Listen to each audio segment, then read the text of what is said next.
El mercado público no es un edificio. Un mercado público es la concurrencia de compradores y vendedores.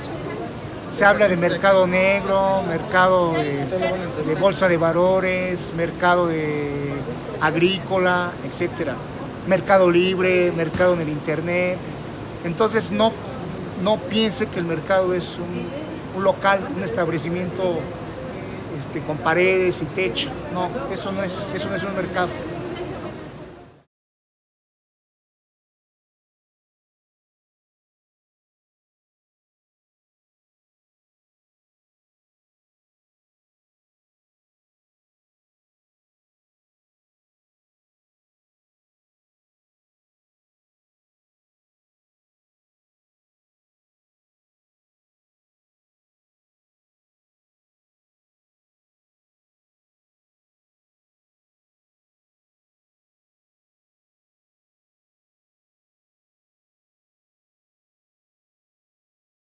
Pues miren, yo quiero hacer dos vertientes. La primera es todo el proceso histórico y el otro es el aspecto histórico que tiene que ver con el reglamento de mercados y la Constitución Federal. Empezaré con el proceso histórico. Antes de llegar a los españoles, aquí había mercado. O sea, el tianguis que ustedes saben, que así se denominaba Tlatelolco. Bueno, pues ese tipo de tianguis, que es el mercado, esa es la esencia que se reprodujo a nivel nacional. Es decir, todo el mercadeo que se hacía en todo lo que le llamaban Mesoamérica, los mayas fueron los arquitectos de la distribución transpacífica, digamos, pasaba del centro del país incluso hacia el sur, al sur del continente americano. Hasta el Perú comenzábamos. Entonces hacíamos comercio. El trueque ya se había superado, porque ya había una moneda. Entonces, gracias a esa moneda se pudo desarrollar el sistema vigesimal que los mayas de una manera muy importante desarrollaron de manera práctica, aparte de lo científico, para explicar muchos aspectos. Entonces, esa parte que les estoy comentando del comercio, del mercado, pues transitó hasta principios de la colonia. Aquí, en lo que conocemos como el Zócalo de la Ciudad de México, estuvo el mercado del Parián. Ahí se estableció el comercio que llamaban los españoles de cajón, de caja. El modelo lo tenemos ahí en Santo Domingo, o sea, eso es chiquitito, pero eran más grandes. Y los comerciantes oriundos les denominaban comerciantes de tierra, que eran los que hacían todo el comercio hortícola. Entonces, cuando alguna vez se les ocurrió quitar o no tomar en cuenta a la gente oriunda, pues ese mercado no funcionó, porque le faltaba algo. ¿Cuál? Pues el intercambio real de la región, de la gente que produce, del artesano también. Una vez que integraron y respetaron a ese comercio de tierra, se convirtió ese mercado, el Parián, en el más importante mercado transatlántico. O sea, trajeron muchos productos europeos y de ahí nacen, con el paso de los años, lo que le decíamos los mercados, el mercado de Antiguo, que bueno, que ustedes ya también los han ubicado. Mixcalco, fue uno de los últimos mercados que retomaron esa tradición y el barrio de antigüedades. Pero eso nació precisamente porque allí, en esa parte del Parián, pues se empezaba a hacer el comercio de Europa a México, y mucho producto que se considera importante, como libros, mobiliarios, utensilios de plata incluso, pues ahí se podían conseguir. Entonces hay una tradición que todavía la estamos conservando. O sea, la Lagunilla es el ejemplo más claro de lo antiguo. Bueno, entonces miren, El mercado volador, que precisamente estaba donde hoy está la Suprema Corte de Justicia, fue el último vestigio en el centro de la ciudad. Ese mercado, como el Parián, son los que se distribuyeron en varios mercados. Uno de ellos, el que más tenemos los rastros, es el de Iztacalco, les digo. Ahora bien, ¿cómo llegamos al siglo XX? Y ahí lo está interesante. En la zona que está aquí de este lado hacia el oriente, oriente-sur, está la zona de las Mercedes, un convento.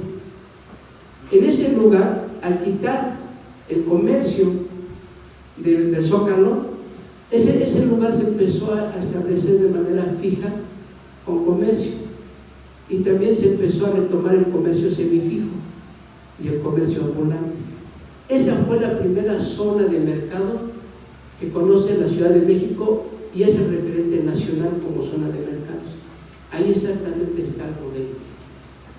Bueno, para 1931 se crea un reglamento, el reglamento del comercio de comerciantes semifijos y ambulantes, porque obviamente no había mercados como tal. El mercado más antiguo es el de Tlalpan, el de es la Piedad, me parece, ¿no? Que se llama algo así. No. La Paz. La Paz. La Paz, perdón, sí es cierto. Bueno, ya se me olvidó. La Paz. Es el mercado, es de los mercados más antiguos de la Ciudad de México como mercado. Y incluso Tlalpan llegó a formar parte del Estado de México. Entonces, bueno, por eso les digo que es muy importante entender la relación Ciudad de México, Estado de México, y de aquí, pues a nivel nacional. O sea, cuando estamos hablando, 2 minutos más. Cuando estamos hablando de zona de mercados, estos conceptos se retoman posteriormente en el reglamento de mercados. Es decir, ese reglamento de 1931 prácticamente fue la base de lo que se vio para el reglamento de 1951. Ahí es donde se empieza a manejar los conceptos de usufructo. Claro, esa parte no ha quedado muy clara. Esa es la parte histórica, y ahí le paro. Vamos a la parte jurídica. La Constitución Federal en 2011 sufre un cambio importante. Ahora ya la Constitución es la Constitución de Derechos Humanos y Garantías. O sea, trascendemos al derecho convencional. En este caso, como dice bien el licenciado Cristian, el convenio 169 en este momento es una norma obligatoria para cumplir el Estado mexicano. ¿Qué se refiere ahí básicamente? Se refiere el respeto a las tradiciones y prácticas, a la cultura inmaterial de los pueblos originarios. La Ciudad de México, o sea, es un pueblo originario, obviamente está actualmente urbanizado al 100%, sí, pero es un pueblo originario. Aquí nace el comercio y se desarrolla, como ya lo comenté, de manera breve. Luego entonces, si la Constitución Federal, que es el referente mayor en la República Mexicana, de ahí nace en 1951, de ahí se desprende directamente el reglamento de mercados. O sea, ese reglamento de mercados no nace porque se le ocurre a un funcionario, no. Nace porque es un reglamento norma leyes. Y en este caso la Constitución manejaba en materia de mercados el artículo 27, esa es la piedra angular de lo que significa el servicio público de mercados. Ahí está el origen y la esencia. Entonces, cuando se crea el reglamento de mercados, en el artículo primero lo dice claramente, porque retoma, dice, todos los mercados públicos, todos los mercados en la Ciudad de México son servicios públicos. O sea, es una obligación del Estado, como en las escuelas, hospitales, etcétera, etcétera, garantizar ese servicio. Con una adición más, ¿cuál? Que los comerciantes se tienen que empadronar, porque en el padrón y en la zona de mercados, pues el reglamento habla de zona de mercados, en esa zona de mercados adyacentes se garantiza el ejercicio pleno del comerciante siempre y cuando esté empadronado. Se le respeta su derecho.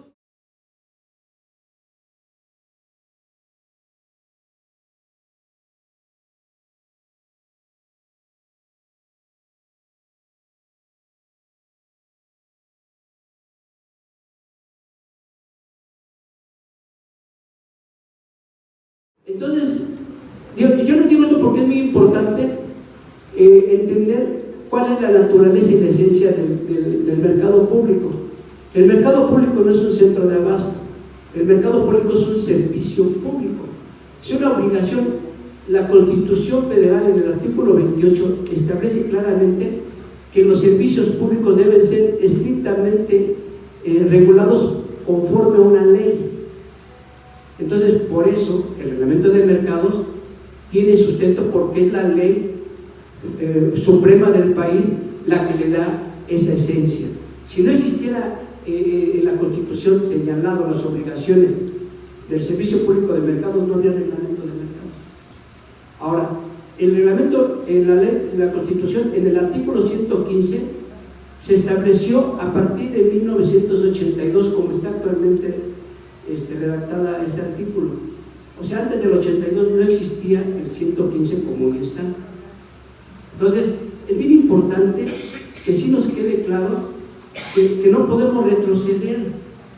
Hoy, efectivamente, en este tema de los pueblos originarios, se tiene que garantizar, conforme el convenio 169 y los derechos humanos que consagra la Constitución, el derecho intangible, ¿sí?, de respetar las expresiones del comercio en la Ciudad de México, en los mercados públicos que están constituidos como servicios públicos y una obligación del Estado mexicano a otorgarlos. Porque quiero decirles que el artículo 116 de la Constitución obliga al gobierno federal, al gobierno estatal y a los municipios, o en este caso las alcaldías, a prestar los servicios públicos. Es una obligación de los tres poderes de la Unión. Algunos de ustedes aquí se acuerdan, yo creo, José, Miguel, cuando en una ocasión el mercado Adolfo López Mateos de la ciudad de Cuernavaca tuvo un problema serio, ¿quién fue el que le dio los recursos económicos para rehabilitarlo y levantar ese mercado tan importante? Fue el presupuesto federal en esos años, porque se aplicó esa lógica de obligación federal para preservar los servicios públicos. Hoy esa obligación se ha olvidado y se ha hecho a un lado. Es el momento de reclamarla. Y por último, compañeros, no necesitamos crear mercados o locales. El mercado ya existe. El tianguis es un mercado. La zona de Tepito, ese es un mercado fijo. Ese es un mercado, ¿sí? El comercio en general semifijo forma parte del mercado y el ambulante forma parte del mercado. Todo es cuestión nada más de ubicarnos con las reglas que marcan el reglamento de mercados todavía en vigor como zonas. Zona de mercados es toda la alcaldía y zona adyacente de mercados es un radio del mercado, como el que les dije de la Merced, que así nació. Ese es a lo que se refiere el reglamento de mercados. Es decir, que en la Ciudad de México tenemos 16 zonas de mercados con el número de zonas adyacentes de mercados. Entre ellos se incluyen también los tianguis, ¿sí? Y las mal llamadas concentraciones, que no son concentraciones, son mercado público, ¿sí?, también deben estar reconocidas y respetadas en ese rango. Entonces, ustedes se dan cuenta, hoy, en una disposición de ley del servicio público, que eso es lo que tendría que dar por consecuencia lógica, toda la población se puede integrar al comercio, toda. Los productores de las zonas rurales, la agua, milpata, se deben integrar al mercado interno de la Ciudad de México. Los artesanos, los pequeños talleres, la gente que tiene su panadería independiente, o sea, todos debemos concurrir al mercado. Entonces, la definición que actualmente habla de que mercado es el lugar o local donde concurren la necesidad de comerciantes y consumidores en libre concurrencia, se debe ampliar con que también son productores y son artesanos y son diferentes oficios que en la ciudad se realizan. Eso es lo que yo quería comentar. Lamento mucho porque me quedaron de mandarme la iniciativa en mi correo, pues, para meterle el lápiz, y invito a una vez al maestro Zubiri que mañana tenemos una plática sobre la propuesta, ojalá que estés a las 5 de la tarde, profesor, para que todo este tema pues se entienda a fondo, ¿no? Porque yo creo que esa parte técnica sí la debemos conocer. Hoy estamos a punto de lanzar una iniciativa en estos días con otros compañeros con los que queremos tener una relación fraterna, ¿sí? Una ley que hable del trabajador independiente. Yo tengo mis reservas, pero antes de entrar a la discusión, yo quiero precisamente que exponerlo a la luz de elementos. ¿Qué es lo que más nos conviene? Esa es la última reflexión que yo dejaría, y pues gracias por su atención.